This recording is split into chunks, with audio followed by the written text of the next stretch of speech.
Salam sejahtera, hari ini saya ingin membentangkan penentu permintaan faktor pengeluaran. Oke, penentu yang pertama adalah permintaan terhadap barang. Oleh sebab permintaan terhadap sesuatu faktor pengeluaran adalah berkait, maka permintaan terhadap barang-barang akan mempengaruhi permintaan terhadap faktor pengeluaran yang digunakan. Oleh itu, jika permintaan terhadap sesuatu barang meningkat, maka permintaan terhadap faktor pengeluaran turut meningkat. Sebaliknya, jika permintaan terhadap faktor pengeluaran menurun, maka permintaan terhadap sesuatu faktor pengeluaran akan turut menurun. Oke, seterusnya adalah daya pengeluaran.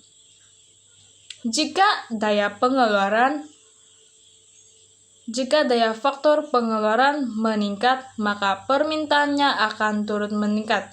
Daya pengeluaran yang tinggi akan menghasilkan kuantiti keluaran yang lebih banyak serta lebih produktif. Seterusnya, jika daya suatu faktor pengeluaran menurun, maka permintaannya akan turut menurun. Daya pengeluaran yang rendah tidak mampu menghasilkan kuantiti keluaran yang lebih banyak, serta daya pengeluaran yang rendah adalah tidak produktif. Seterusnya adalah harga faktor pengeluaran lain. Oke, setengah faktor pengeluaran tidak dipengaruhi oleh harganya sendiri, tetapi dipengaruhi oleh harga faktor pengeluaran yang lain. Faktor pengeluaran terdiri daripada dua, yaitu faktor pengeluaran pengganti dan faktor pengeluaran penggenap. Oke, faktor pengeluaran pengganti ialah faktor pengeluaran yang digunakan untuk menggantikan fungsi faktor pengeluaran yang lain. Oke, jika harga faktor pengeluaran pengganti menurun, maka permintaannya juga akan turut menurun. Sebaliknya, jika harga faktor pengeluaran meningkat, maka permintaannya juga akan turut meningkat. Seterusnya adalah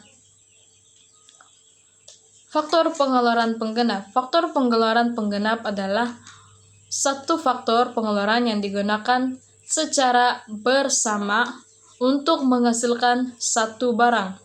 Oke, jika harga barang penggenap meningkat, maka permintaannya akan menurun. Sebaliknya, jika harga permintaan menurun, maka permintaannya akan meningkat.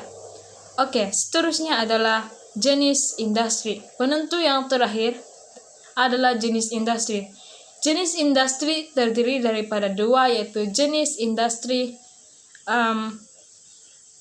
berintensifkan buruh, dan yang kedua adalah jenis industri berintensifkan modal. Oke, industri yang berintensifkan buruh adalah industri yang menggunakan buruh dalam aktiviti pengeluarannya, lebih banyak menggunakan buruh dalam aktiviti pengeluarannya berbanding dengan mesin. Seterusnya, industri yang berintensifkan modal adalah industri yang menggunakan lebih banyak mesin berbanding dengan buruh dalam aktiviti pengeluarannya.